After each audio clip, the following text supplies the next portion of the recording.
Bienvenue Madame, Monsieur dans ce numéro de votre émission aujourd'hui. La personnalité que nous vous ferons découvrir ou redécouvrir est une personnalité carrément que vous aimez ou que vous admirez forcément. Elle est une femme machine à Grammy, parce qu'elle a obtenu plusieurs Grammy justement. Elle est Mama Africa, Amazone béninoise qui a une renommée internationale. Elle est tout simplement un monument vivant. Elle est béninoise, j'étais en train de le dire, mais à la nationalité mondiale, on peut le dire entre griffes.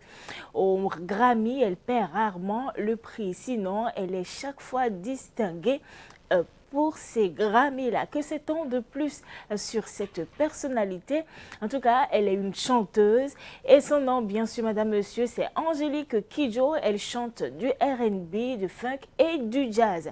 Nous sommes ravis de vous retrouver dans ce numéro exceptionnel de votre émission. Alors, on y va pour la découverte de cette Amazone. Angélique Kidjo est née le 14 juillet 1960 à Ouidah, Bénin. 14 juillet 1960, quelques jours avant donc la cession du Bénin à la souveraineté nationale et internationale. Son père, un fond de Ouidah, et sa mère, une Yoruba, directrice d'une troupe de théâtre et femme d'affaires avertie. Angélique Kidjo est septième des 10 enfants de leurs parents. Et puis à l'âge de 6 ans, Madame Monsieur Angélique Kidjo intègre la troupe de théâtre de sa mère, ce qui fait naître en elle le goût pour les musiques et les danses traditionnelles également. Quelques années après, en 1983, alors qu'elle avait 23 ans, bien sûr, elle s'installe en France, à Paris, où naît sa fille Naïma Kidjo 10 ans après, c'est-à-dire en 1993. Et tout en travaillant pour payer justement ses frais de scolarité, Angélique Kidjo suit des cours de chant au Centre d'information musicale.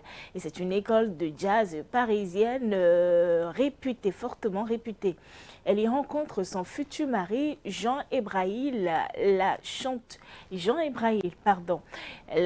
béninoise et française également, est lauréate des Grammy Awards, j'étais en train de vous le dire, et lauréate de l'Académie Charles Cros, connue pour la diversité de ses influences musicales, l'originalité de ses clips et son engagement humanitaire comme ambassadrice internationale de l'UNICEF. Que sait-on encore de Angélique Kidjo? Elle est découverte à Paris par Chris Blackwell, le fondateur jamaïcain d'Island Records, la maison de disques de Bob Marley et U2. Et la dame a signé en 1991 avec ce producteur-là. Elle enregistre 4 albums chez Island jusqu'au départ de Chris Blackwell.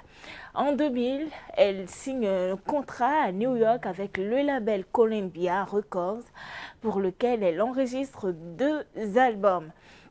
Elle a également créé la fondation Batonga qui soutient les études secondaires de jeunes filles africaines afin qu'elles puissent prendre part au développement en Afrique, au développement de leur pays justement. La fondation offre des bourses, augmente le nombre d'admissions, veille à l'amélioration du niveau des professeurs, procure aux élèves des fournitures, encourage également des programmes de mentors, explore les méthodes d'enseignement alternatives et milite pour la prise de conscience de l'importance de l'éducation des filles. Et parlons justement de l'importance de l'éducation des filles. Sa fille Naïma Kidjo a très tôt su qu'elle avait aussi un art à développer. Elle ne s'intéressera pas, elle, directement à la musique comme sa mère, mais au 7e art, le cinéma. Et grâce à son esprit intrépide et sa détermination, Naïma Kidjo réussit à se hisser au sommet du 7e art à Hollywood.